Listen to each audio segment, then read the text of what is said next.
Tiket pesawatnya 10 juta per orang. Kalau kalian tidak mampu, ya tinggal di rumah saja. Begitulah kata ibu mertuaku pagi tadi, tertawa di depan semua iparku sambil menghina aku dan suamiku. Aku hanya menunduk dan menjawab, "Iya, Bu, nikmati liburanmu." Saat aku tertidur, sebuah notifikasi email masuk. 60 juta rupiah. Ibu mertuaku baru saja memakai kartu kredit rahasiaku untuk membeli 6 tiket kelas bisnis. Tanpa sadar dia baru saja membayar tiket sekali jalan, menuju kehancurannya sendiri. Sebelum ceritanya dimulai, silahkan tulis di kolom komentar dari daerah mana saja teman-teman yang menonton cerita ini. Jangan lupa like dan subscribe agar channel ini bisa semakin berkembang dan bisa mempersembahkan cerita yang lebih menarik lagi. Suara denting sendok dan garpu di atas piring keramik murah pagi itu terdengar lebih keras dari biasanya. Udara di ruang makan rumah petak sederhana yang kami tempati terasa berat, seolah syarat akan kabut tebal yang siap menyesakkan dada. Aku, Indah, dengan hijab yang kukenakan rapi seperti biasa, bergerak tanpa suara di antara meja makan dan dapur kecil, menyajikan nasi goreng sisa semalam yang kuolah kembali dengan tambahan telur. Di seberang meja, suamiku Putra, menunduk dalam, menghindari kontak mata dengan siapapun. Dia tahu apa yang akan terjadi. Keluarganya lengkap hari ini. Ibu Lastri, ibu mertuaku, duduk di kepala meja seolah dia adalah ratu yang sedang singgah di gubuk pengemis. Di sebelahnya, Doni, kakak tertua Putra, dan istrinya Vina, mengipas-ngipas leher mereka dengan kipas tangan, seolah udara pagi di rumah kami yang tanpa pendingin ruangan ini begitu menyiksa. Di sisi lain, Siska, adik perempuan Putra, sibuk membolak-balik majalah mode impor, sesekali mendecakkan lidah. Dan di ujung, Ivan, si bungsu, bersama istrinya Rini, lebih fokus pada ponsel mereka, saling menunjukkan sesuatu dan tertawa cekikikan. Ini adalah ritual mingguan. Mereka datang bukan untuk bersilaturahmi, tapi untuk menginspeksi. Untuk mengukur sejauh mana kegagalan putra kedua mereka, suamiku, dan untuk memastikan bahwa aku, menantu yang mereka anggap pembawa sial, masih berada di tempat kami seharusnya, di bawah telapak kaki mereka. Jadi, Siska, sudah kau putuskan mau beli mantel merek apa nanti di Seoul? Vina memulai, suaranya sengaja dikeraskan, memecah keheningan yang rapuh.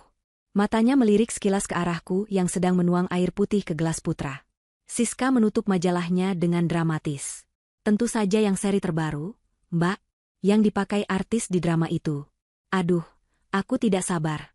Bayangkan kita berjalan di Gangnam, musim dingin, pakai baju baru. Benar. Rini menimpali, meletakkan ponselnya. Dan belanja di Myeongdong. Kosmetik di sana pasti jauh lebih murah dan asli. Kita harus borong. Putra terbatuk kecil. Aku tahu batuk itu. Itu adalah usahanya untuk mengalihkan pembicaraan, sebuah usaha sia-sia yang selalu dia lakukan. Makan, Bu, Mas, Mbak, kataku lembut, meletakkan piring terakhir. Ibu Lastri menatap nasi goreng di depannya dengan tatapan jijik yang tidak ditutup-tutupi. Dia mengambil sendok, mengaduknya sedikit, lalu meletakkannya kembali. Ibu sudah putuskan, katanya. Suaranya datar, namun penuh otoritas. Semua percakapan terhenti. Minggu depan, kita semua, keluarga inti, akan liburan ke Korea. Jantungku tidak berdebar.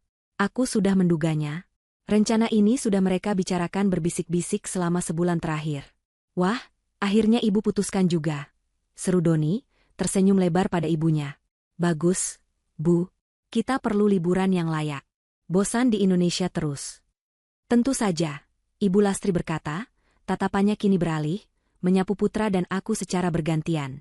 Matanya berhenti sedikit lebih lama pada hijab sederhanaku. Ibu sudah pesan tiketnya.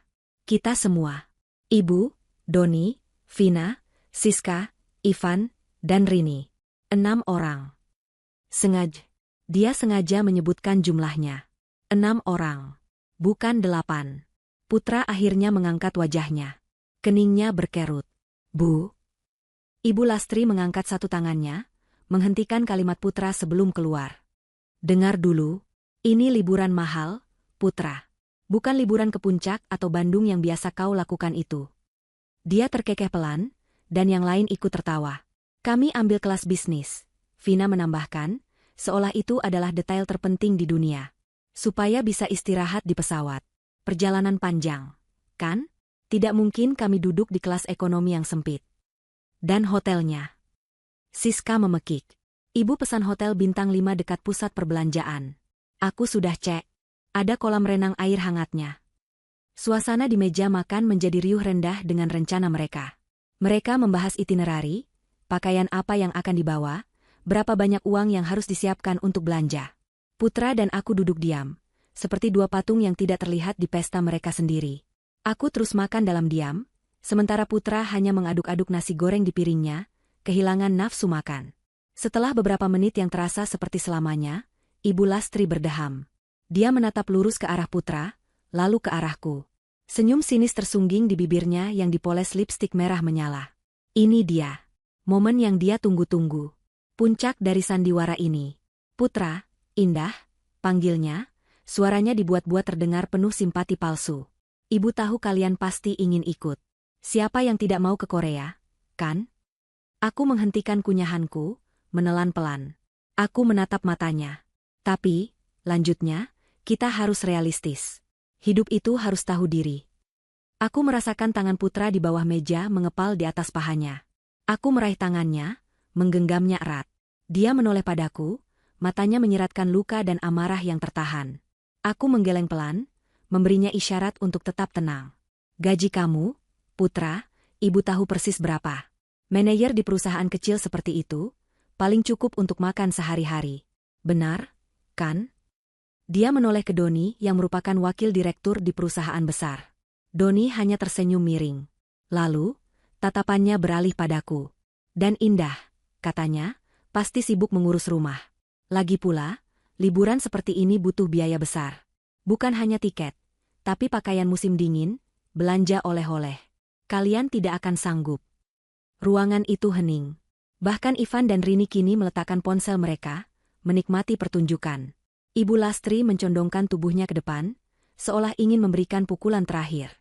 Tiket pesawatnya saja 10 juta per orang, kelas bisnis, katanya, mengucapkan setiap kata dengan penekanan yang jelas.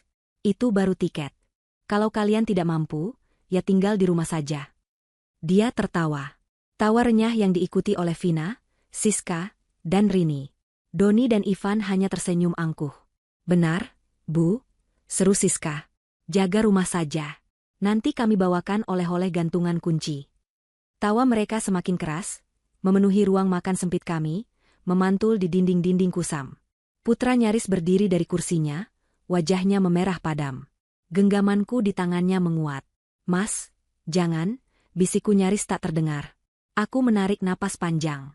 Aku melepaskan genggamanku pada tangan Putra, lalu mengangkat wajahku. Aku menatap Ibu Lastri, tepat di matanya. Aku tersenyum. Senyum tipis yang tulus. Iya, Bu, kataku dengan suara tenang dan jelas. Nikmati liburanmu. Tawa mereka langsung berhenti. Mereka pasti mengharapkanku menangis, memohon, atau setidaknya menunjukkan kemarahan. Tapi yang kuberikan hanyalah penerimaan yang tenang. Ibu Lastri tampak sedikit bingung dengan reaksiku, namun dia dengan cepat menguasai dirinya. Dia mengira senyumku adalah tanda kekalahan. Dia mengira anggukanku adalah tanda penyerahan. Dia mengira ketenanganku adalah bukti bahwa aku tahu tempatku. Ibu Lastri tersenyum puas, senyum kemenangan. Baguslah kalau kamu mengerti, katanya, lalu kembali menyendok nasi gorengnya, yang kini sudah dingin. Dia tidak tahu. Mereka semua tidak tahu. Rumah peta ini, mobil tua di garasi, pekerjaan Putra sebagai manajer di perusahaan kecil itu. Semua ini adalah panggung sandiwara. Perusahaan kecil tempat Putra bekerja adalah salah satu dari puluhan anak perusahaan di bawah holding company milikku, warisan dari almarhum ayahku. Kehidupan sederhana ini adalah pilihanku. Sebuah eksperimen yang kusarankan pada Putra saat kami menikah 3 tahun lalu. Aku ingin tahu keluargamu tulus menyayangimu, Mas, bukan karena apa yang kita punya, kataku saat itu. Putra, yang terlalu mencintai keluarganya, setuju dengan berat hati. Selama 3 tahun, aku menjadi Indah, si menantu sederhana yang penurut. 3 tahun aku menahan hinaan, tatapan meremehkan, dan sikap sombong mereka. 3 tahun aku mengamati. Dan pagi ini, aku mendapatkan jawabanku. Eksperimenku selesai. Ibu Lastri mengira dia telah memenangkan pertempuran. Dia tidak tahu, aku baru saja memutuskan untuk mengakhiri perang ini. Senyumku bukanlah tanda menyerah. Itu adalah janji. Malam itu, hening terasa berbeda. Biasanya, Hening di rumah kami adalah hening yang damai. Tapi malam ini, hening terasa seperti selimut tebal yang berat, menyimpan sisa-sisa ketegangan dari sarapan pagi tadi. Putra sudah tertidur lelap di sampingku. Napasnya teratur. Namun sesekali dia mengernyit dalam tidurnya, seolah mengulang kembali penghinaan yang dia terima berjam-jam sebelumnya. Dia tidur cepat, setelah menolak makan malam, hanya untuk lari dari rasa malu dan amarah yang tidak bisa dia lampiaskan. Aku sendiri tidak bisa tidur. Pikiranku berputar, bukan karena sakit hati, tapi karena perhitungan. Aku memikirkan 3 tahun terakhir. 3 tahun kesabaran yang kujalani. Aku memikirkan almarhum ayahku, yang mengajariku bahwa kekayaan sejati bukanlah untuk dipamerkan, melainkan untuk digunakan sebagai perisai dan senjata di saat yang tepat. Dan saat itu telah tiba. Tepat pukul 1 dini hari, saat sunyi mencapai puncaknya, ponselku yang tergeletak di meja nakas bergetar. Bukan getaran notifikasi pesan biasa yang singkat.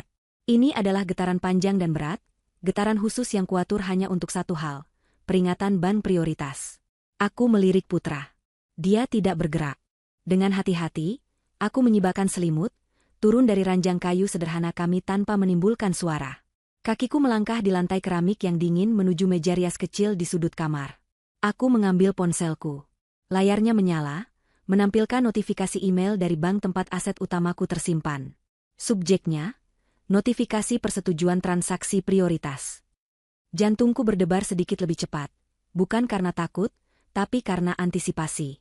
Aku membuka email itu. Mataku langsung tertuju pada deretan angka. 6 transaksi terpisah. Penerima, maskapai penerbangan internasional XXX. Detail, tiket kelas bisnis, Jakarta, CGK, ke Seoul, ICN. Jumlah per transaksi, 10 juta rupiah. Total transaksi, 60 juta rupiah. Status, disetujui. Aku menarik napas perlahan. Jadi, mereka benar-benar melakukannya. Ibu Lastri tidak sedang membual tentang tiket 10 juta itu. Dan dia tidak membayarnya dengan uangnya sendiri. Dia membayarnya dengan uangku. Tapi bagaimana? Aku menggulir email itu ke bawah, mencari detail pembayaran. Sumber dana, kartu kredit utama, Platinum Black. Namaku tertera jelas di sana. Indah, bukan nama suamiku. Ini aneh. Aku tidak pernah memberikan detail kartu utamaku kepada siapapun, bahkan Putra. Putra memiliki kartu tambahan atas namanya, yang kuberikan untuk keadaan darurat medis, dengan batas yang sengaja kuatur sangat rendah, hanya 5 juta rupiah. Tidak mungkin dia bisa membeli 6 tiket kelas bisnis dengan kartu itu. Lalu bagaimana Ibu Lastri mendapatkan detail kartu utamaku? Kartu hitam berbahan titanium itu selalu tersimpan aman di dalam dompet khusus di bagian tersembunyi tasku. Aku jarang sekali mengeluarkannya. Aku menutup mataku, memutar kembali ingatanku. Kapan terakhir kali aku ceroboh? Kapan? Lalu aku teringat. 3 minggu yang lalu. Saat aku berkunjung ke rumah Ibu Lastri untuk mengantarkan rendang. Tas tanganku tidak sengaja terjatuh di ruang tamunya. Ibu Lastri dengan sigap, membantu, mengambilnya, membereskannya kembali, dan mengembalikannya padaku dengan senyum manis. Hati-hati, Indah. Barang-barangmu berharga, katanya saat itu. Aku ingat merasa aneh, tapi aku mengabaikannya. Sekarang aku mengerti. Saat itulah dia melakukannya. Dalam beberapa detik dia memegang dompetku yang terbuka, dia pasti sempat melihat kartu hitam itu, dan dengan cepat memotret nomor, tanggal kedaluarsa, dan 3 digit kode keamanan di belakangnya. Dia telah merencanakan ini. Dia bukan hanya serakah. Dia adalah seorang pencuri. Rasa dingin menjalar di punggungku. Ini bukan lagi penghinaan keluarga. Ini adalah tindak kriminal. Tanganku gemetar, tapi bukan karena amarah. Ini adalah ketenangan yang menakutkan, kejernihan pikiran yang datang tepat sebelum badai. Apa yang harus kulakukan? Pilihan pertama, menelepon bank. Melaporkan transaksi sebagai penipuan. Membekukan kartu. Uangku akan kembali dalam beberapa hari. Ibu Lastri dan keluarganya akan dipermalukan di bandara saat tiket mereka ditolak. Itu mudah. Itu cepat. Tapi, itu tidak cukup. Itu hanya akan memberi mereka pelajaran tentang jangan tertangkap. Itu tidak akan mengajari mereka tentang penyesalan. Mereka hanya akan membenciku karena menggagalkan liburan mereka. Mereka tidak akan pernah mengerti bobot kesalahan mereka. Aku tidak ingin uangku kembali. Aku ingin harga diri suamiku kembali. Aku duduk di kursi kayu kecil di depan meja rias. Cermin buram menunjukkan pantulan wajahku yang tenang di bawah cahaya bulan. Hijab tidurku sedikit miring. Aku menatap mataku sendiri. Mata seorang wanita yang sudah muak bermain sandiwara. Aku tidak akan menelepon bank. Aku tidak akan membatalkan tiket itu. Aku bangkit, berjalan ke lemari, dan mengambil laptop lamaku. Laptop yang terlihat usang di luar, namun di dalamnya tersimpan akses ke seluruh kerajaanku. Aku kembali ke meja rias, membukanya, dan menyambungkannya ke internet melalui hotspot ponselku.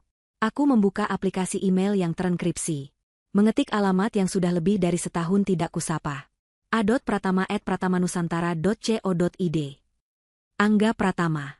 Asisten pribadi kepercayaanku, tangan kananku yang selama ini mengelola segalanya dari balik layar. Emailku singkat dan padat. Subjek, perubahan rencana, Seoul. Isi, Angga. Siapkan jet pribadi perusahaan. Tujuan, Seoul, Incheon. Keberangkatan, lusa, 17 November, pukul 10 waktu Indonesia Barat. Hanya 2 penumpang. Aku dan Putra. Siapkan penjemputan VVIP di Incheon. Reservasi Chairman Suite di Sheila Hotel Seoul atas namaku. Mulai lusa, durasi 2 minggu. Hubungi tim hukum kita di Seoul. Minta mereka siaga. Ada kemungkinan aku perlu mengurus beberapa aset keluarga yang tumpang tindih dengan aset perusahaan. Ada 6 transaksi tiket kelas bisnis maskapai XXX ke Seoul, keberangkatan besok pagi, 16 November, atas nama Lastri, Doni, Vina, Siska, Ivan, dan Rini. Jangan dibatalkan. Jangan diganggu. Aku ingin mereka sampai di Seoul dengan selamat. Pastikan mereka terbang. Indah. Aku berhenti sejenak sebelum menekan tombol kirim. Apakah ini terlalu jauh? Tidak. Ini sepadan. Mereka menginginkan liburan mewah? Aku akan memberikannya. Mereka mencuri 60 juta dariku untuk pamer? Aku akan menunjukkan pada mereka apa arti kemewahan yang sesungguhnya. Aku menekan, kirim. Aku menutup laptopku. Suara, klik, dari laptop yang tertutup terdengar seperti suara palu hakim yang baru saja diketuk. Aku kembali ke tempat tidur. Putra masih tertidur, tidak menyadari bahwa dunia mereka akan segera dijungkir balikan. Aku mengelus kepalanya. Tidurlah yang nyenyak, Mas, bisikku. Saat kamu bangun nanti, kita akan pergi berlibur. Liburan yang sesungguhnya. Aku memejamkan mata, bukan untuk tidur, tapi untuk merencanakan langkah selanjutnya. Ibu Lastri mengira dia telah mencuri liburan impian. Dia tidak tahu, dia baru saja membayar tiket sekali jalan menuju mimpi buruk terbesarnya. Permainan ini bukan lagi tentang 60 juta. Ini tentang segalanya. Keesokan paginya adalah hari keberangkatan. Aku bangun bahkan sebelum azan subuh berkumandang, menyiapkan sarapan sederhana berupa roti bakar dan teh manis untukku dan Putra. Pukul 6 pagi, tepat seperti yang kuduga, ponsel Putra berdering keras. Itu dari Ibu Lastri. Putra, yang baru saja keluar dari kamar mandi, menatap layar ponselnya dengan enggan. Angkat saja, Mas, kataku pelan, sambil mengoleskan selai di atas roti. Putra menggeser tombol hijau. Halo, Bu. Iya, kami sudah bangun. Apa? Taksi online? Putra terdiam sejenak, mendengarkan semburan omelan dari seberang. Iya, Bu, tapi mobil kita kan? Dia melirik ke arahku. Aku mengangguk, memberinya izin. Baik, Bu. Setengah jam lagi kami ke sana. Putra menutup telepon dengan helaan napas berat. Taksi pesanan mereka dibatalkan sopirnya. Mereka mau kita yang antar ke bandara. Berenam. Sekalian dengan koper-koper mereka. Aku tersenyum. Tidak apa-apa, Mas. Anggap saja bakti terakhirmu sebagai sopir pribadi mereka. Setengah jam kemudian, mobil kijang tua kami yang catnya sudah sedikit pudar merapat di depan rumah mewah Ibu Lastri. Mewah menurut standar mereka, tapi aku tahu persis rumah itu masih dalam cicilan KPR yang menunggak, yang diam-diam sering dibantu bayar oleh Putra menggunakan gajinya. Pemandangan di depan rumah itu seperti sirkus. 6 koper berukuran jumbo, semuanya baru dan bermerek palsu yang mencolok, berjejer di teras. Siska sedang sibuk melakukan siaran langsung di media sosialnya. Hai guys, kita mau berangkat ke Korea. Kelas bisnis. Dong, lihat nih, koper baruku. Dia memutar kamera ke arah Doni, Vina, Ivan, dan Rini, yang melambai dengan gaya dibuat-buat. Ibu Lastri keluar terakhir, mengenakan kacamata hitam besar yang membuatnya tampak seperti lalat, dan syal bulu imitasi yang tebal di lehernya, padahal cuaca Jakarta pagi itu sudah mulai gerah. Kalian ini lama sekali, semprotnya begitu melihat kami. Ayo cepat masukkan koper-koper ini. Kita bisa terlambat. Putra dan aku, tanpa berkata apa-apa, mulai bekerja seperti kuli panggul. Kami mengangkat koper-koper berat itu satu persatu ke bagasi belakang mobil. Tentu saja tidak muat. Bagasi kijang tua kami hanya cukup untuk 3 koper. Bagaimana ini? Vina mengeluh. Kan sudah kubilang, harusnya kita pesan 2 Alphard. Kenapa juga harus merepotkan Putra yang mobilnya begini? Sudah, jangan banyak mengeluh, kata Ibu Lastri menengahi, meski nada suaranya sama kesalnya. Taruh sisanya di kursi tengah. Siska, Ivan, Rini, kalian pangku saja tas kabin kalian. Perjalanan menuju bandara adalah siksaan mental selama 1 jam penuh. Mobil tua kami terasa sesak dan panas. Pendingin ruangan bekerja seadanya, tidak mampu melawan jumlah penumpang yang berlebihan dan panasnya pagi. Aku dan Putra duduk di depan. Di belakang kami, mereka berenam berdesakan. Sepanjang jalan, mereka tidak berhenti bicara. Mengeluh tentang sempitnya mobil, panasnya udara, dan membandingkannya dengan betapa nyamannya kursi kelas bisnis yang akan segera mereka duduki. Nanti di pesawat aku mau langsung tidur, kata Siska, masih sibuk dengan ponselnya. Kursinya bisa jadi tempat tidur. Kan? Aku mau foto, terus unggah. Pasti teman-temanku iri. Aku lebih penasaran dengan makanannya, timpal Ivan. Katanya kita bisa pesan apa saja. Lobster? Salmon? Aku akan pesan semuanya. Ibu Lastri tertawa paling keras. Itulah bedanya orang sukses dan orang gagal, anak-anakku. Kita bekerja keras, kita menikmati hasilnya. Kita liburan mewah ke luar negeri. Tidak seperti sebagian orang, dia melirik tajam ke spion tengah, tepat ke mata Putra, yang seumur hidupnya hanya bisa mengantar orang ke bandara. Putra mencengkeram kemudi begitu erat, hingga buku-buku jarinya memutih. Aku meletakkan tanganku di atas pahanya, mengelusnya pelan. Dia menoleh padaku, amarahnya sedikit mereda melihat ketenanganku. Akhirnya, kami tiba di Terminal 3 Bandara Soekarno-Hatta. Kami berhenti di lobi keberangkatan yang ramai. Putra dan aku kembali menjadi kuli, menurunkan tumpukan koper mereka ke troli. Sudah. Kalian pulang saja, usir Ibu Lastri, sambil merapikan syal bulunya. Dia menatap kami berdua, dari atas ke bawah. Aku dengan hijab katun sederhanaku, Putra dengan kemeja flanel yang sedikit lusuh.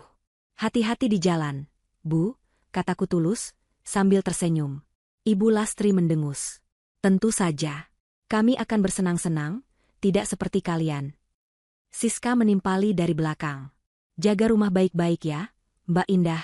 Jangan iri lihat foto-foto kami nanti. Mereka tertawa bersamaan, lalu mendorong troli mereka yang penuh muatan itu, berjalan angkuh memasuki pintu terminal, mengabaikan tatapan orang-orang yang melihat rombongan berisik itu. Putra menatap punggung mereka dengan nanar. Indah, apa kita benar membiarkan ini? Aku tidak menjawab. Aku hanya masuk kembali ke kursi penumpang. Jalan, Mas. Putar mobilnya. Putra menghela napas, menuruti. Dia mengemudikan mobil tua itu menjauhi lobi keberangkatan utama.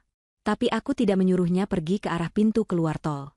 Belok kiri di persimpangan depan, Mas. Ke arah terminal VIP, kataku tenang. Putra menoleh, bingung.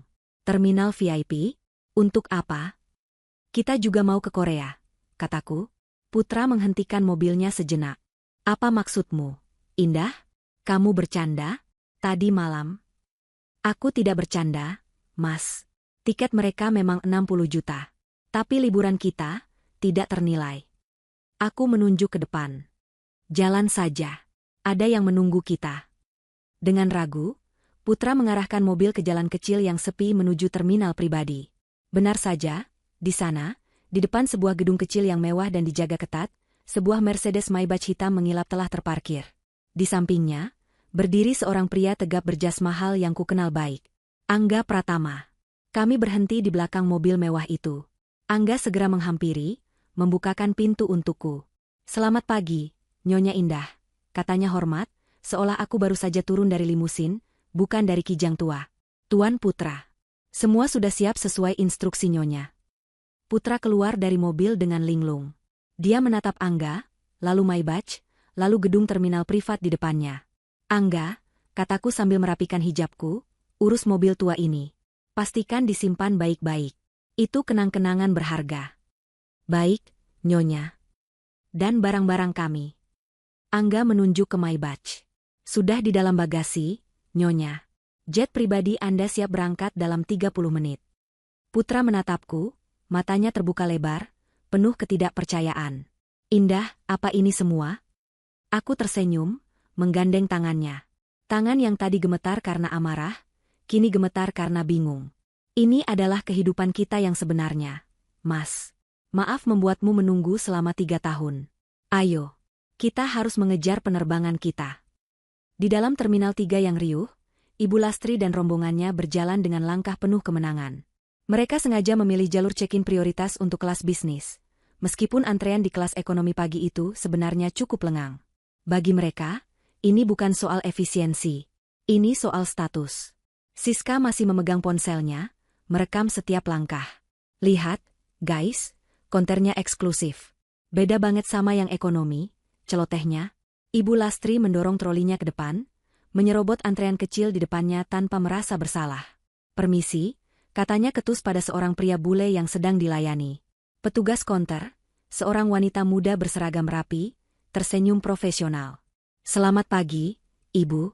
Ada yang bisa saya bantu? Kami berenam mau check-in, kata Ibu Lastri sambil melempar 6 paspor ke atas meja timbangan. Kelas bisnis. Tujuan Seoul. Petugas itu tersenyum. Baik, Ibu. Boleh saya lihat kode pemesanan atau tiket elektroniknya? Vina dengan angkuh membuka ponselnya, menunjukkan kode pemesanan yang dia terima. Petugas itu mengangguk dan mulai mengetik di komputernya. Senyum di wajahnya perlahan memudar. Keningnya berkerut. Dia mengetik lagi, lalu mengklik sesuatu, lalu membaca layar dengan saksama.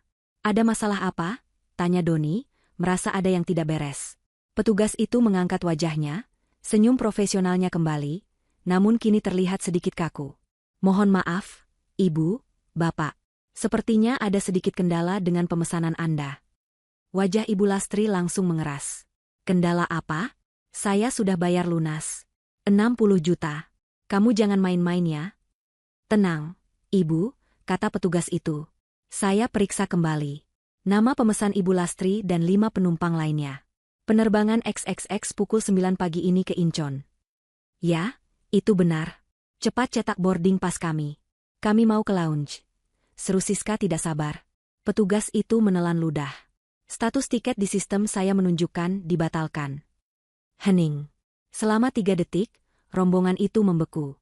Tawa dari antrean lain terdengar sangat jelas. Apa?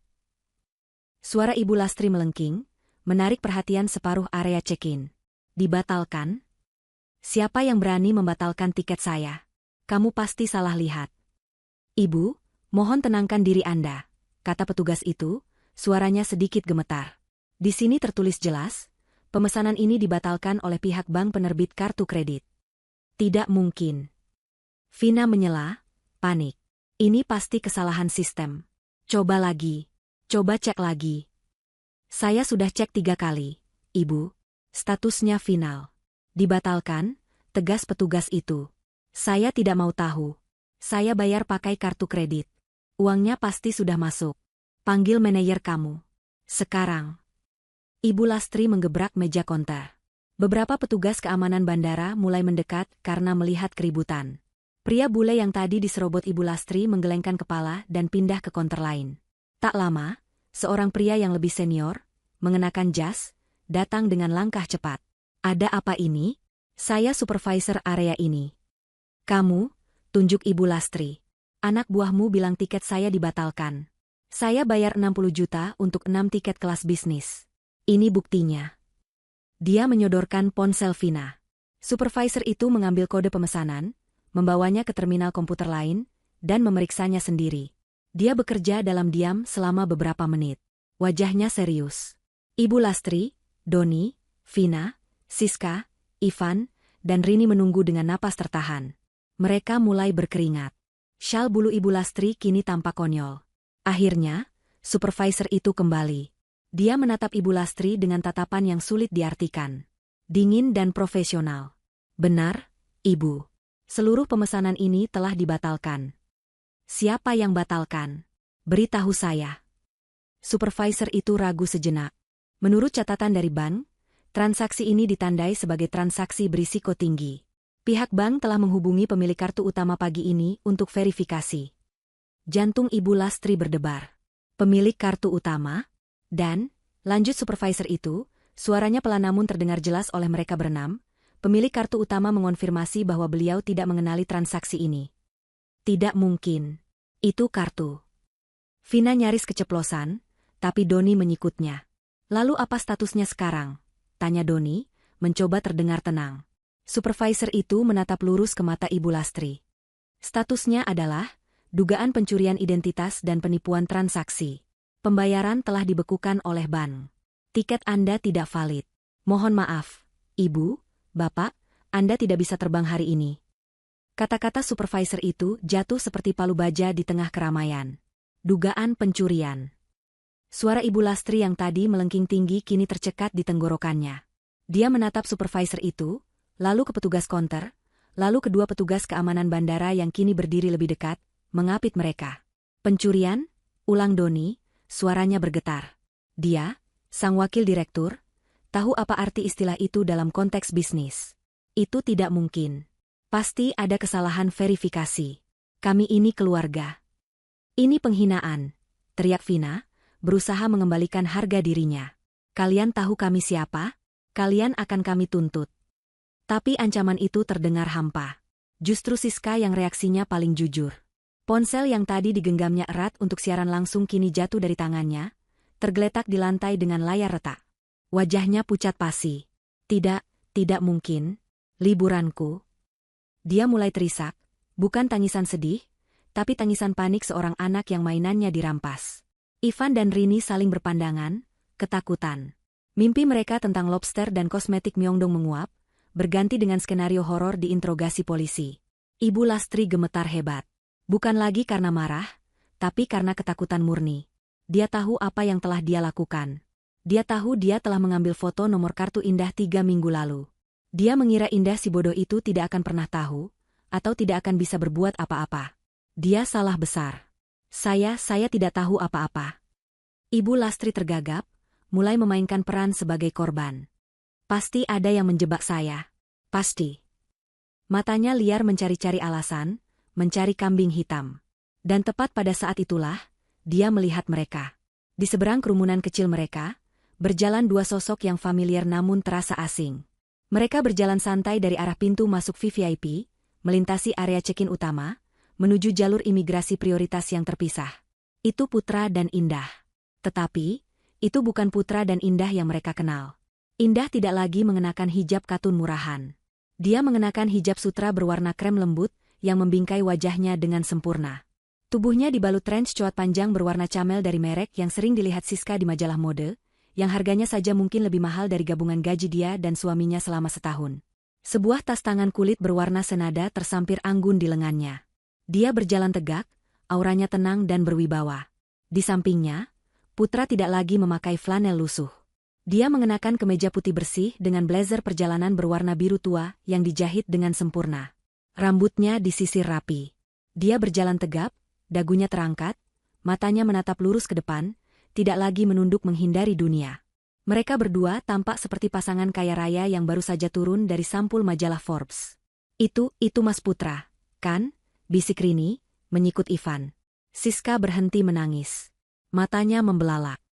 Dan, Mbak Indah? Ibu Lastri menoleh.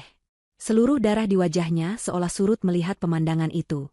Otaknya yang panik mencoba memproses. Kenapa Indah dan Putra ada di sini?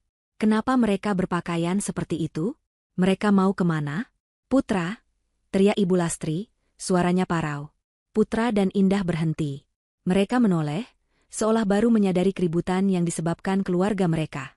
Mereka berbalik dan berjalan pelan menghampiri meja konter yang kini sudah menjadi pusat perhatian. Loh, kalian mau kemana? Tanya Doni bingung, menatap pakaian adiknya dari atas ke bawah. Oh, kata Indah tenang, suaranya terdengar jelas di tengah kebisingan. Kami juga mau ke Korea. Ada urusan bisnis mendadak. Ke Korea? Vina tertawa histeris. Kalian? Mau ke Korea? Pakai apa? Pakai uang siapa? Jangan bermimpi. Ibu, Putra angkat bicara. Suaranya dingin, tidak seperti Putra yang mereka kenal. Ada masalah apa ini? Kenapa kalian berteriak-teriak? Pertanyaan itu menyulut sumbu di kepala Ibu Lastri. Rasa takutnya berganti menjadi amarah yang membabi buta. Dia melihat Indah, melihat pakaiannya, melihat ketenangannya. Dia langsung menemukan kambing hitamnya. Kamu. Ibu Lastri melompat maju, jarinya menunjuk lurus ke wajah Indah. Petugas keamanan nyaris menahannya, tapi dia berhenti tepat di depan Indah. Ini pasti ulahmu, kan? Indah hanya menatapnya, tidak bergeming. Kamu yang membatalkan tiket kami. Kamu iri. Kamu tidak suka kami bersenang-senang. Kamu menantu tidak tahu diuntung. Kamu menghasut putra. Ibu Lastri berteriak kalap. Kamu telepon bank. Kamu bilang itu penipuan, padahal kamu tahu kami mau liburan. Dasar licik. Kamu miskin dan kamu ingin semua orang juga miskin seperti kamu. Semua orang di sekitar terdiam, menonton drama keluarga itu. Supervisor maskapai dan petugas keamanan saling berpandangan, bingung dengan tuduhan itu. Indah membiarkan Ibu Lastri menyelesaikan semburan makiannya. Setelah Ibu Lastri terengah-engah, kehabisan kata-kata, Indah tersenyum. Senyum yang sama tipisnya dengan yang dia berikan di meja makan kemarin pagi. Membatalkan tiket? Tanya Indah pelan. Iya. Mengaku saja kamu. Indah menggelengkan kepalanya perlahan. Ibu Lastri, saya ini hanya menantu sederhana. Ibu sendiri yang bilang begitu. Dia menatap mata mertuanya. Tiket pesawatnya 10 juta per orang. Bukankah ibu bilang saya tidak mampu? Ibu Lastri terdiam. Indah melanjutkan, suaranya tetap lembut namun menusuk. Kenapa saya harus repot-repot membatalkan tiket senilai 60 juta? Indah sengaja memberi jeda, membiarkan bobot kalimat berikutnya mendarat dengan sempurna, yang ibu curi dari saya. Kata, curi, terdengar seperti ledakan bom di tengah area check-in yang ramai. Mulut Ibu Lastri terbuka, lalu menutup lagi, seperti ikan kehabisan air. Apa? Apa maksudmu? Curi? Supervisor maskapai langsung maju selangkah. Matanya yang tadi bingung kini menajam. Nyonya, apakah Nyonya ini pemilik kartu kredit yang digunakan? Sebelum Indah sempat menjawab, Ibu Lastri sudah panik. Bohong. Dia bohong. Dia tidak punya apa-apa. Dia hanya mengarang. Dia menantu gila. Dia. Ibu Lastri, kata Indah, suaranya kini kehilangan semua kelembutannya, berganti menjadi baja dingin. Cukup. Satu kata itu membungkam Ibu Lastri seketika. Ada otoritas dalam suara Indah yang belum pernah mereka dengar seumur hidup mereka. Indah tidak menanggapi mertuanya lagi. Dia beralih ke supervisor maskapai dan 2 petugas keamanan bandara. Selamat pagi, Bapak. Maaf atas keributan ini. Nama saya Indah Kirana. Dan ya, dia membuka tas tangannya yang elegan, mengeluarkan sebuah dompet kulit, dan dari dalamnya dia menarik sebuah kartu logam hitam pekat. Saya adalah pemilik kartu kredit Platinum Black yang digunakan untuk membeli 6 tiket atas nama mereka. Dia menyerahkan kartu itu kepada supervisor. Mata pria itu membelalak saat melihat nama, Indah K. Pratama, terukir jelas di atas logam titanium itu, di bawah logo bank privat yang paling eksklusif. Tolong Bapak cocokkan 16 digit angkanya dengan nomor kartu yang digunakan Ibu Lastri untuk memesan, kata Indah. Doni dan Vina, yang merasa paling mengerti soal status, langsung mengenali kartu itu. Itu bukan kartu kredit platinum biasa yang mereka banggakan. Itu adalah Black Card, kartu unlimited yang hanya dimiliki oleh segelintir konglomerat di negeri ini. Tidak mungkin. Bisik Vina. Itu palsu. Supervisor itu bergegas kembali ke terminal komputernya. Petugas keamanan kini menatap Ibu Lastri dengan pandangan yang sangat berbeda. Bukan lagi sebagai penumpang yang histeris, tapi sebagai tersangka kriminal. Indah, apa-apaan ini? Putra akhirnya angkat bicara, bukan bertanya pada Indah, tapi pada keluarganya. Dia menatap ibunya dengan kekecewaan yang mendalam. Jadi benar. Bu, Ibu mencuri data kartu Indah? Aku tidak mencuri. Ibu Lastri membela diri, meski suaranya gemetar. Aku hanya meminjamnya. Dia menantuku. Itu wajar. Uang dia adalah uang putra juga, uang kita juga. Uang saya bukan uang Anda, Bu, kata Indah tegas. Supervisor itu kembali, wajahnya pucat. Dia mengembalikan kartu itu kepada Indah dengan kedua tangan, sedikit membungkuk. Nyonya Pratama. Nomornya identik. 100% cocok. Kami mohon maaf atas ketidaknyamanan ini. Tidak apa-apa, Pak. Anda hanya menjalankan tugas, kata Indah. Yang bersalah di sini bukan Anda. Dia menoleh ke keluarganya, yang kini menatapnya seperti baru melihat hantu. 3 tahun, kata Indah, suaranya kini terdengar ke seluruh penjuru konter yang hening. Selama 3 tahun, saya dan suami saya, Putra, setuju untuk hidup sederhana. Dia menatap Putra, yang kini berdiri tegak di sampingnya, menggenggam tangannya erat. Suami saya adalah pria yang baik. Dia sangat mencintai keluarganya. Dan saya ingin tahu, apakah keluarganya juga tulus mencintainya apa adanya, atau hanya mencintai apa yang bisa dia berikan. Mata Indah menyapu mereka satu persatu. Doni yang pucat, Vina yang gemetar, Siska yang membeku, Ivan dan Rini yang menunduk ketakutan. Jadi kami memulai sandiwara kecil ini, lanjut Indah. Rumah petak yang kalian hina setiap minggu itu, adalah salah satu properti pertama yang saya beli saat remaja. Mobil kijang tua yang kalian ejek, adalah mobil pertama almarhum ayah saya. Dia berhenti sejenak, lalu menatap Doni, si wakil direktur. Dan perusahaan kecil tempat suami saya bekerja sebagai manajer. Perusahaan itu, Doni terbata, adalah anak perusahaan dari Pratama Nusantara Group. Sebuah holding company yang bergerak di bidang pertambangan, properti, dan logistik. Perusahaan yang kebetulan, Indah tersenyum tipis, adalah milik saya. Jika tadi ada bom yang meledak, ini adalah gempa bumi yang meruntuhkan segalanya. Doni nyaris tersungkur. Perusahaan besar tempatnya bekerja, ternyata adalah pesaing kecil dari salah satu divisi perusahaan milik Indah. Gaji, wakil direktur, nya mungkin tidak lebih besar dari gaji asisten pribadi Indah. Selama 3 tahun, kata Indah lagi, suaranya bergetar menahan emosi, yang kami dapatkan sebagai balasannya adalah hinaan. Cacian. Kalian meremehkan suami saya, putra ibu sendiri. Kalian menertawakan saya. Dan pagi ini, matanya mengunci Ibu Lastri, ibu menggenapinya dengan pencurian. Indah, nak, maafkan ibu. Ibu Lastri akhirnya luluh. Dia mencoba meraih tangan Indah. Ibu tidak tahu. Ibu hilaf. Indah menarik tangannya. Sudah terlambat, Bu. Dia berbalik menghadap petugas keamanan dan supervisor maskapai. Saya ulangi. Nama saya Indah Kirana Pratama. Dan saya ingin melaporkan tindak kejahatan secara resmi.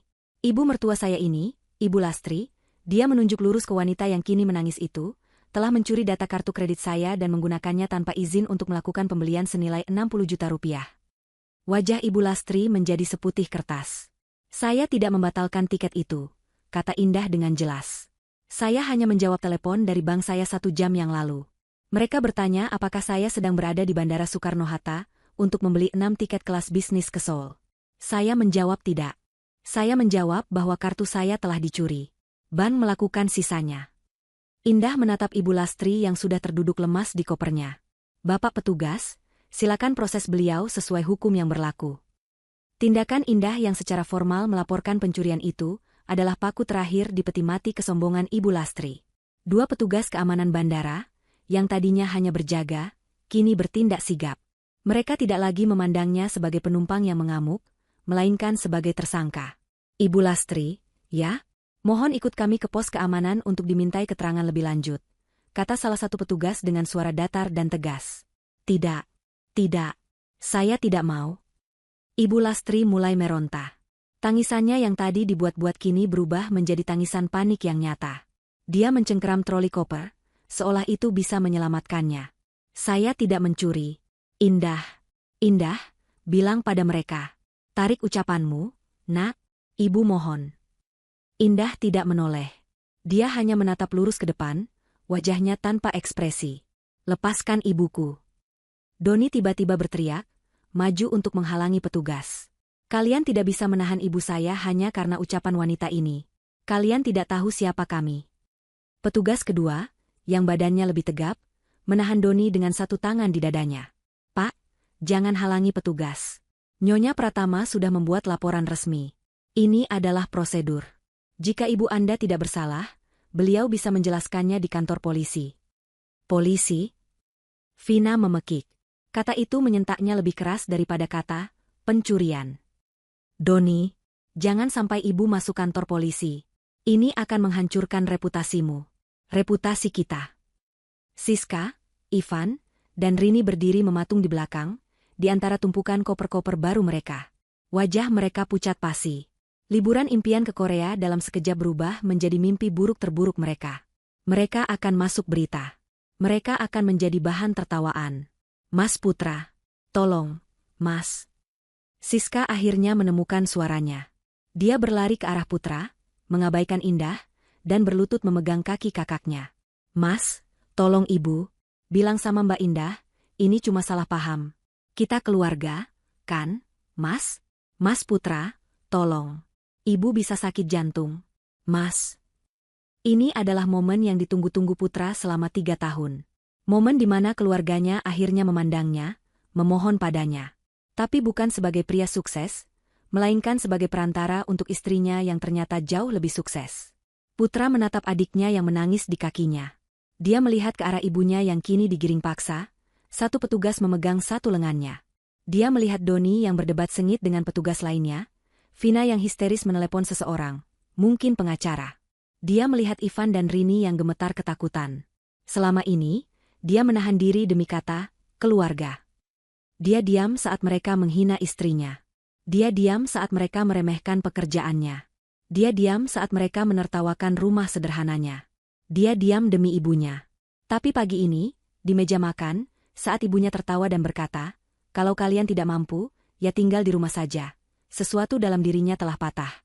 Dan kini, melihat mereka memohon bukan karena penyesalan, tapi karena takut malu dan takut miskin, amarah yang dia kubur dalam-dalam akhirnya meledak. Lepaskan aku, Siska, kata Putra dingin. Siska terkejut mendengar nada suara itu. Dia mendongak, air matanya mengalir. Mas? Putra menarik kakinya dengan perlahan namun tegas. Dia melangkah maju, melewati Siska, berdiri di tengah-tengah kekacauan itu. Dia menatap Doni, Vina, Ivan, dan Rini. Selama 3 tahun, suara Putra bergetar, bukan karena takut, tapi karena amarah yang pekat. Selama 3 tahun kalian semua datang ke rumah kami setiap minggu. Bukan untuk menjengukku, tapi untuk memastikan aku masih gagal. Doni berhenti berdebat dengan petugas. Semua mata kini tertuju pada Putra. Kamu, Mas Doni, Putra menunjuk kakaknya. Kamu bangga dengan jabatanmu, memandangku rendah karena aku hanya manajer. Kamu tahu, gaji, manajerku itu kupakai bukan cuma untuk makanku dan Indah, tapi juga untuk menutupi cicilan rumah ibu yang menunggak, yang kamu sebagai anak kesayangan tidak pernah peduli. Doni tersentak mundur, seolah ditampar. Kamu, Vina, Putra beralih. Kamu selalu membandingkan hijab istriku dengan tas-tas bermerekmu. Kamu selalu menyindir masakannya. Kamu tahu, istriku itu, Indah, dia bisa membeli seluruh pabrik tas yang kamu banggakan itu tanpa mengedipkan mata. Tapi dia memilih untuk memasak nasi goreng sisa semalam untuk kita, hanya untuk menghargaimu sebagai tamu. Vina memalingkan wajah, malu. Dan kalian, matanya menyapu Siska, Ivan, dan Rini. Kalian menertawakan mobil tua kami. Kalian sibuk dengan ponsel kalian, memamerkan gaya hidup palsu kalian. Kalian tidak pernah sekalipun bertanya, Mas, kamu sehat? Mbak Indah, apa kabar? Yang kalian pedulikan hanya materi. Napas Putra terengah-engah. Dia berjalan mendekati Ibu Lastri, yang kini sudah diam, ditahan oleh petugas.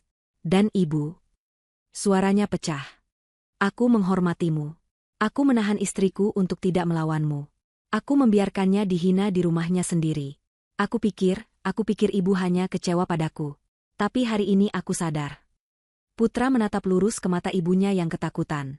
Ibu tidak kecewa. Ibu serakah. Ibu tega meremehkan putramu sendiri di depan semua orang. Dan puncaknya, ibu mencuri. Ibu mencuri dari wanita yang selama ini paling sabar menghadapi ibu. Putra, maafkan ibu. Ibu. Cukup, teriak Putra. Selama ini kalian menghina istriku. Kalian menikmati fasilitas dari dia sambil menusuknya dari belakang. Dia menarik napas panjang, menenangkan dirinya. Dia lalu berjalan kembali ke sisi Indah, menggenggam tangan istrinya dengan erat. Mulai hari ini, kata Putra dengan suara lantang dan jelas, anggap kita tidak lagi keluarga. Itu adalah vonis terakhir. Lebih menyakitkan daripada laporan polisi. Siska menjerit. Doni tertegun. Ibu Lastri akhirnya terkulai lemas. Seluruh kekuatannya hilang. Petugas keamanan segera membawanya pergi dari keramaian itu, menuju pos keamanan bandara. Mas Putra, jangan pergi, teriak Vina putus asa. Kamu tidak bisa meninggalkan kami. Tapi Putra tidak menoleh. Indah juga tidak. Nyonya Pratama, Tuan Putra, seorang pria berjas rapi yang tidak mereka lihat sebelumnya, Angga, muncul di samping mereka. Jalur VVIP sudah siap. Mohon ikuti saya. Indah mengangguk.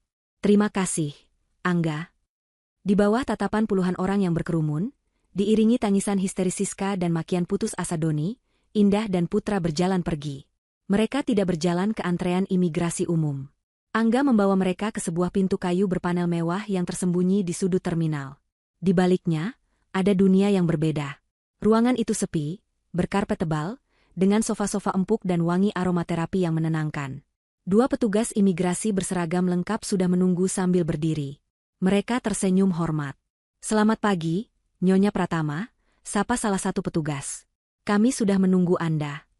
Indah menyerahkan paspornya dan paspor Putra. Petugas itu hanya membukanya, mencapnya dengan cepat tanpa banyak bertanya, dan mengembalikannya. Perjalanan Anda lancar, Nyonya, Tuan. Seluruh proses imigrasi tidak sampai 30 detik. Mereka berjalan melewati pintu lain, dan langsung keluar ke sisi landasan pacu pribadi. Udara pagi terasa segar.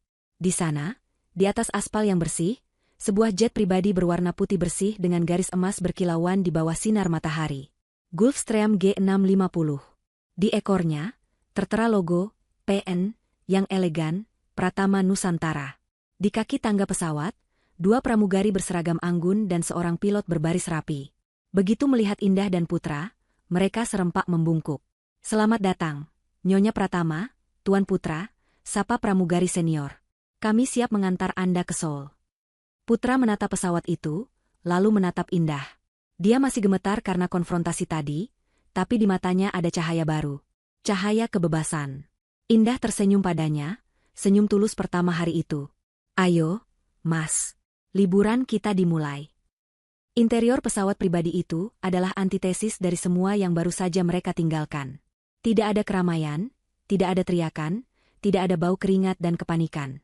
Kabin itu didominasi warna krem lembut dan kayu walnut yang dipoles mengilap. Ada 8 kursi kapten berlapis kulit yang bisa diputar dan direbahkan menjadi tempat tidur. Di bagian belakang, Indah tahu, ada kamar tidur pribadi lengkap dengan kamar mandi berlapis marmer. Silakan duduk, Nyonya, Tuan, kata pramugari itu.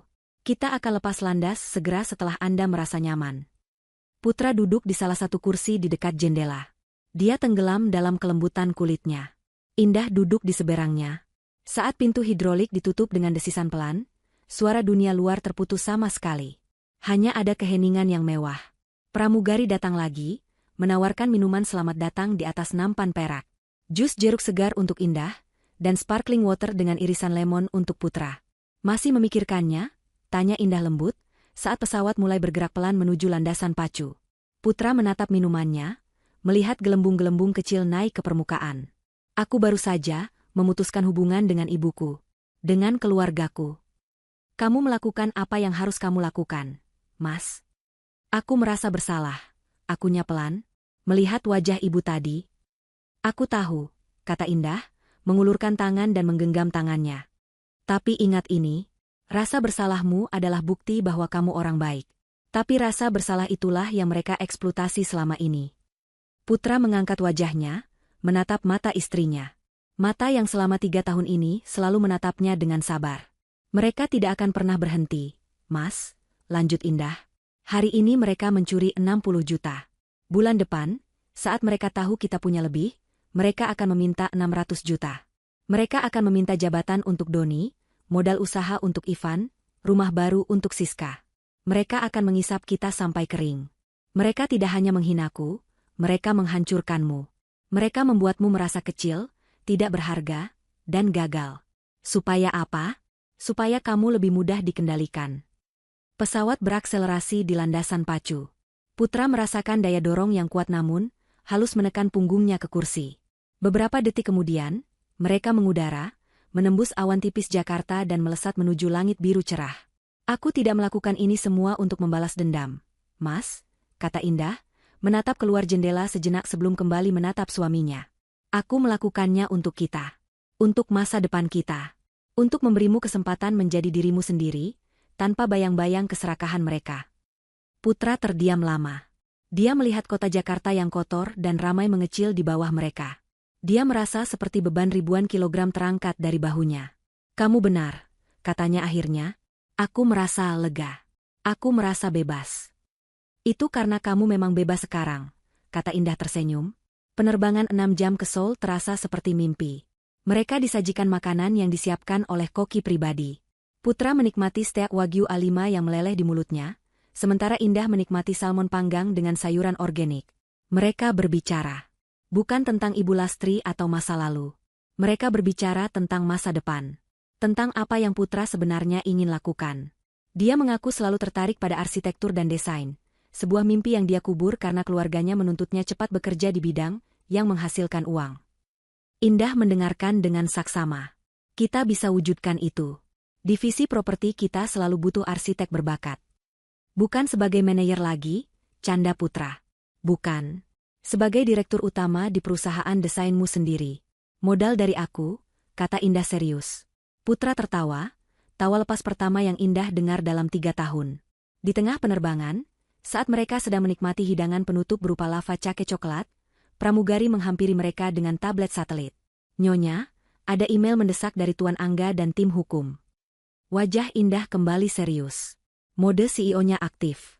Dia mengambil tablet itu. Putra ikut membaca dari samping. Email dari Angga berisi laporan singkat. Subjek, tindak lanjut bandara. Ibu L telah resmi ditahan di Polres Bandara untuk interogasi 24 jam ke depan atas tuduhan pencurian dan penipuan sesuai pasal 362 dan 378 KUHP. 5 lainnya, D, V, S, I, R, sedang dimintai keterangan sebagai saksi. Media sudah mulai mencium keributan, tapi sudah ditangani tim PR. Perjalanan Anda aman. Email kedua adalah dari tim legal bank.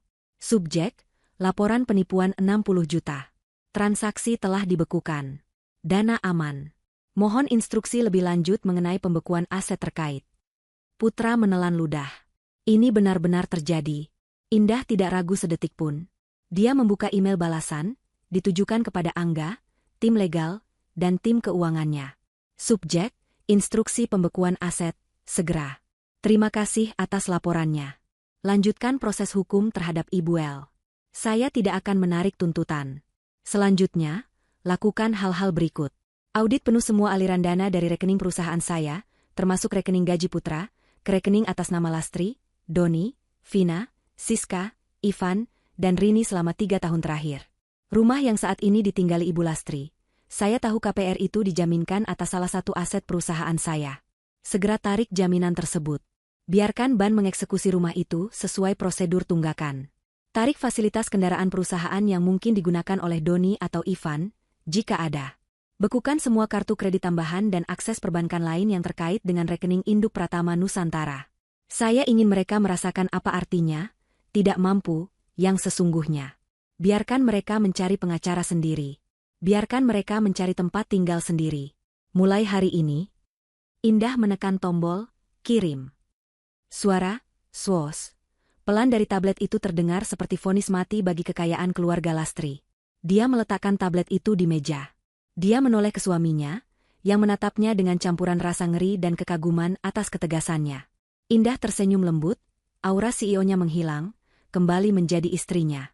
Sekarang, katanya, meraih cangkir teh kamomilnya.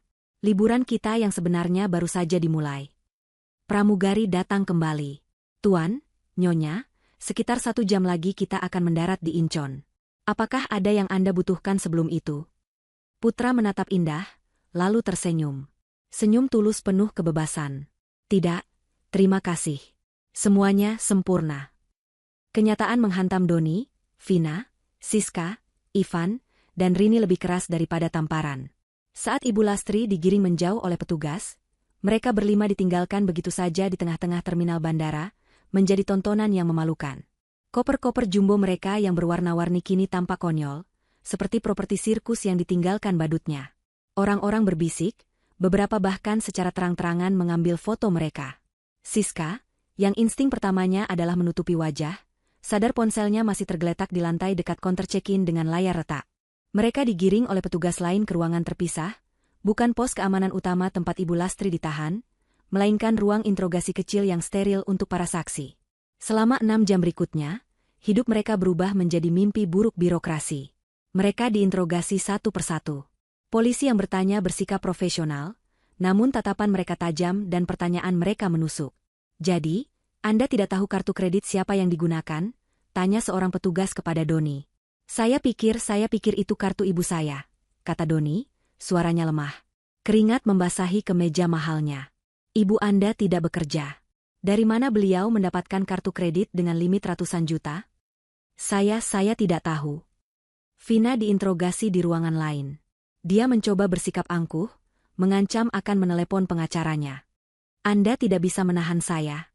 Saya tidak melakukan apa-apa." Petugas yang menginterogasinya hanya tersenyum tipis.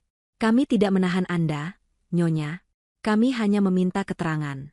Kecuali, jika Anda ikut serta dalam komplotan penipuan ini, apakah Nyonya Vina tahu bahwa kartu itu dicuri?" Wajah Vina langsung pucat. "Saya tidak tahu apa-apa. Saya hanya diajak liburan." Siska adalah yang paling hancur. Dia menangis sepanjang interogasi, mengulang-ulang kalimat, "Saya hanya mau ke Korea. Saya tidak tahu apa-apa soal kartu kredit." Setelah 6 jam yang terasa seperti 60 tahun, tepat saat jet pribadi Indah dan Putra mendarat di Incheon, mereka berlima akhirnya dilepaskan. "Status kalian adalah saksi. Tapi jangan coba-coba meninggalkan kota. Kami mungkin akan memanggil kalian lagi," kata petugas kepala, sebelum membukakan pintu. "Ibu Lastri," mereka diberitahu, resmi ditahan. Beliau akan menginap di sel tahanan Polres Bandara malam itu, menunggu proses hukum lebih lanjut. Kelima orang itu berjalan keluar dari pos polisi bandara dengan langkah gontai. Hari sudah sore. Udara Jakarta yang panas dan lembab terasa menampar wajah mereka yang terbiasa dinginnya pendingin ruangan. Mereka lelah, lapar, dan yang terpenting, mereka malu luar biasa. "Aku mau pulang," rengek Rini, menarik lengan Ivan. "Ini semua gara-gara ibumu. Gara-gara Siska. Aku malu."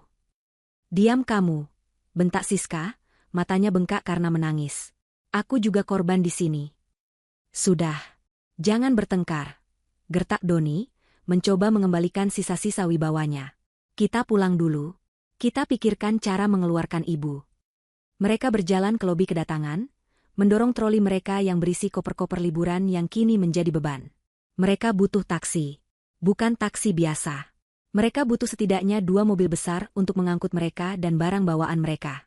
"Pesan Alphard saja, Mas," kata Vina ketus, sambil mengeluarkan ponselnya.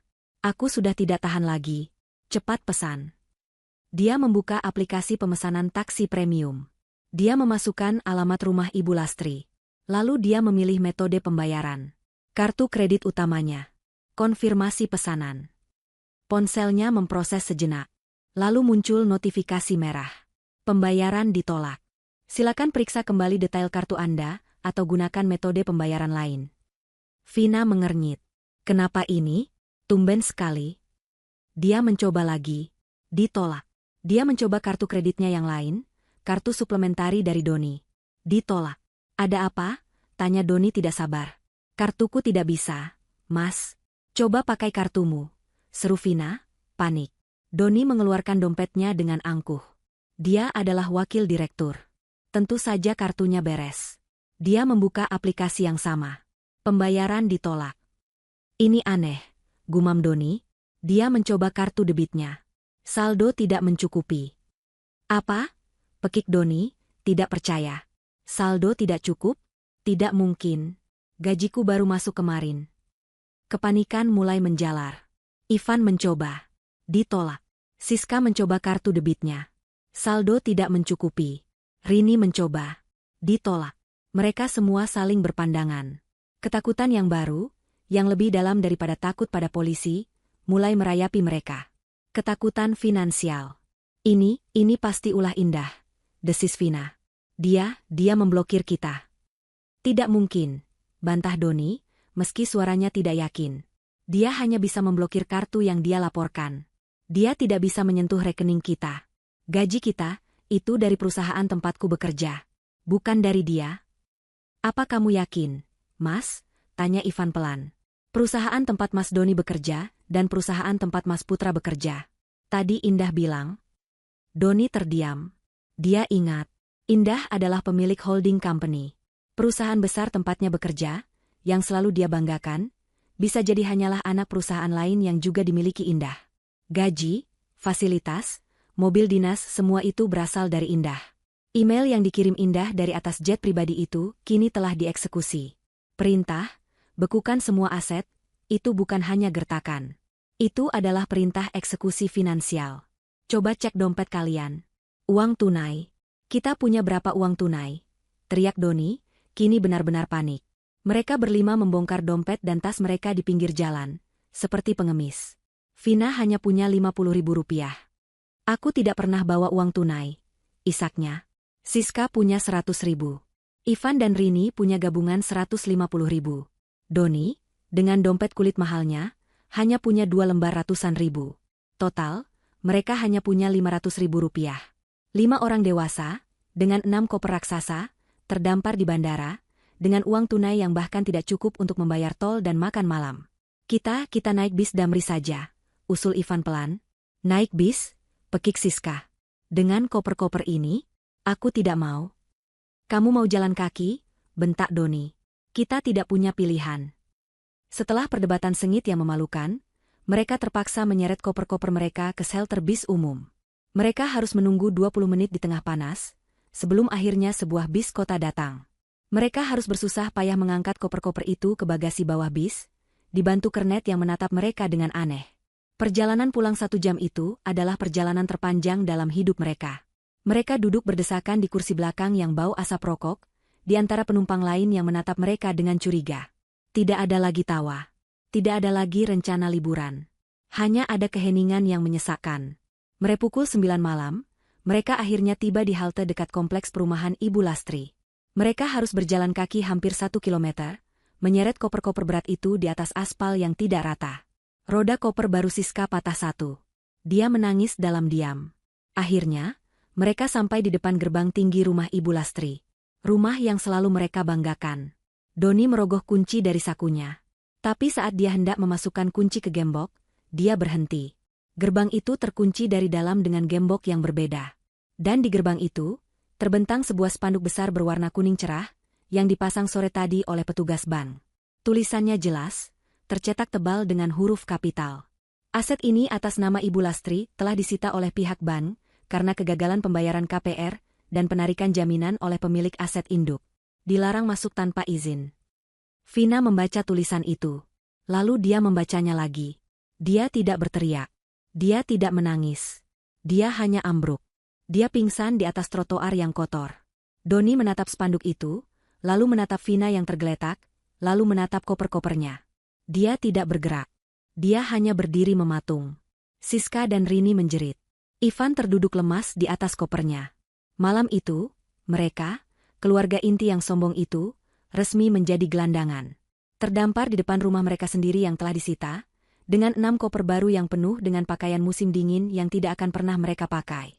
3 bulan kemudian. Pemandangan dari jendela penthouse di lantai 68 sebuah gedung pencakar langit di pusat Jakarta itu sungguh menakjubkan.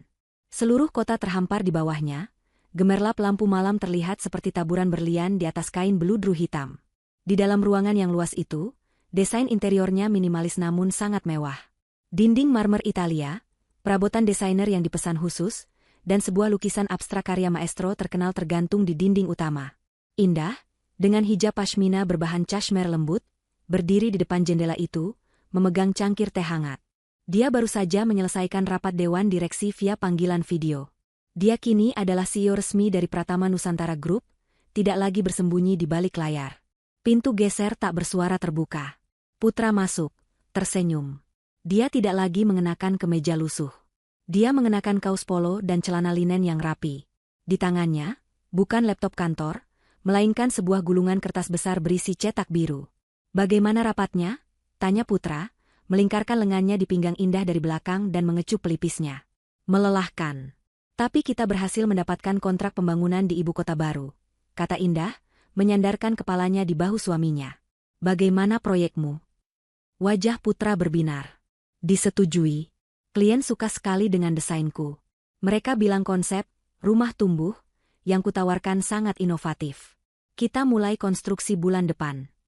Putra telah mendirikan firma arsitekturnya sendiri, Cipta Ruang. Indah memberinya modal awal, tapi Putra menjalankan semuanya sendiri. Dia akhirnya mengejar mimpinya. Dia tidak lagi hidup di bawah bayang-bayang kegagalan yang diproyeksikan keluarganya, tidak juga di bawah bayang-bayang kekayaan istrinya. Dia menemukan jalannya sendiri. Aku bangga sekali padamu, Mas, bisik Indah. Mereka berdiri di sana dalam diam, menikmati keheningan dan pemandangan. Kedamaian yang mereka rasakan adalah kedamaian yang diperjuangkan. Oh, lihat, kata Putra tiba-tiba, menunjuk ke televisi layar datar raksasa di dinding yang sedang menyiarkan berita malam. Di layar, muncul wajah Indah. Dia terlihat anggun dengan setelan kerja dan hijabnya, sedang menggunting pita di depan sebuah gedung baru yang indah. Filantropis muda sekaligus CEO Pratama Nusantara Group, Indah Kirana Pratama, hari ini meresmikan Panti Asuhan Harapan Ibu, kata penyiar berita itu. Proyek senilai 10 miliar rupiah ini didedikasikan untuk anak-anak yatim piatu, sebagai bentuk penghormatan. Indah tersenyum kecil. Aku tidak suka bagian filantropis mudanya. Terdengar berlebihan. Itu kenyataan, sayang, kata Putra. Kamu menggunakan apa yang kamu punya untuk kebaikan. Itu yang membedakanmu. Dia mematikan televisi itu. Bagaimana kalau kita makan malam di luar? Boleh, kata Indah. Tapi aku yang traktir. Tidak bisa, balas Putra sambil tertawa. Klien pertamaku baru saja mentransfer uang muka. Malam ini, biar arsitek baru ini yang traktir istrinya yang CEO. Mereka tertawa bersama, tawa bahagia yang tulus, di dalam rumah baru mereka yang penuh cinta dan rasa hormat.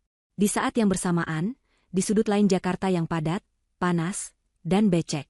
Di sebuah gang sempit yang hanya bisa dilewati satu motor, berdirilah sebuah rumah kontrakan petak. Dindingnya terbuat dari triplek, catnya mengelupas, dan atap sengnya bocor di beberapa tempat. Di dalam ruangan berukuran 3x4 meter itu, 4 orang duduk di lantai beralaskan tikar plastik tipis. Ibu Lastri, Doni, Vina, dan Siska. Wajah mereka kuyu. Ibu Lastri terlihat 10 tahun lebih tua. Rambutnya yang biasa disasak tinggi kini lepek dan beruban, diikat seadanya. Doni, mantan wakil direktur, kurus kering. Dia kini bekerja sebagai kuli panggul di pasar induk, berangkat sebelum subuh dan pulang dengan bau keringat yang menyengat. Vina, yang dulu selalu wangi, kini mengenakan das terkusam. Dia bekerja mencuci piring di sebuah warteg. Dan Siska, sang mantan selebgram, bekerja di warteg yang sama dengan Vina, sebagai pelayan. Tangannya yang dulu mulus kini kasar dan melepuh, karena mengangkat piring kotor dan menyiram lantai. Sedangkan Ivan dan Rini menceraikan Ivan seminggu setelah kejadian di bandara, tidak tahan hidup miskin. Ivan, yang tidak punya keahlian apa-apa, kini menjadi sopir angkot, tinggal berpindah-pindah di mes sopir. Malam itu, mereka berempat sedang berkumpul di depan hidangan makan malam mereka. 3 bungkus mie instan yang mereka masak dalam satu panci butut, untuk dibagi 4. Airnya kebanyakan, keluh Vina, mengaduk mie yang encer itu. Sudah, makan saja. Jangan banyak mengeluh, bentak Ibu Lastri. Dia menyendok mie itu ke piring plastik mereka masing-masing. Doni makan dalam diam, menyeruput kuah mie dengan cepat. Dia lelah.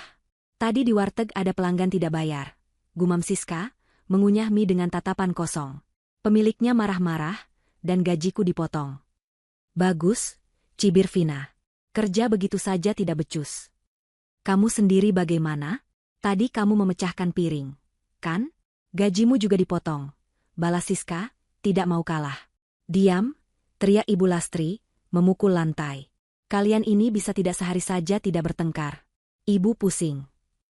Perabotan satu-satunya di ruangan itu, selain kipas angin kecil yang berputar lambat, adalah sebuah televisi tabung 14 inci bekas yang gambarnya bersemut. Televisi itu sedang menyiarkan berita malam. Dan tiba-tiba, di layar bersemut itu, muncul wajah yang sangat mereka kenal. Wajah Indah. Mereka berempat membeku. Sendok mie mereka berhenti di udara. Mereka menonton Indah, yang tersenyum anggun, menggunting pita, diresmikan oleh pejabat. Filantropis muda sekaligus CEO Pratama Nusantara Group, Indah Kirana Pratama. Suara penyiar berita itu terdengar mendengung di telinga mereka. Proyek senilai 10 miliar rupiah ini didedikasikan untuk anak-anak yatim piatu. Siska menjatuhkan sendoknya. Minyak tumpah ketikar. 10 miliar. Bisiknya. Vina mulai menangis. Tangisan pelan yang penuh penyesalan dan kebencian. Doni menundukkan kepalanya dalam-dalam, bahunya bergetar. Dia tidak tahan melihatnya. Ibu Lastri tidak bergerak. Matanya terpaku pada layar. Dia melihat Indah, wanita yang dulu dia hina sebagai menantu miskin. Wanita yang dia sebut tidak mampu beli tiket 10 juta. Wanita itu kini tersenyum di televisi, menyumbangkan uang yang jumlahnya tidak bisa lagi dia hitung. Dia melihat Indah di layar, lalu dia menunduk, menatap mangkuk plastiknya. Di dalamnya, tersisa beberapa helai mie instan yang mengambang di kuah encer yang sudah dingin. Dia akhirnya mengerti. Indah tidak hanya mengambil uang mereka. Indah telah mengambil masa depan mereka, martabat mereka, dan semua yang pernah mereka sombongkan. Karma telah tuntas dibayar. Ibu Lastri mengangkat sendoknya, tapi dia tidak bisa makan. Dia hanya duduk diam dalam kegelapan kontrakan yang bau, menatap mie instannya dengan tatapan kosong.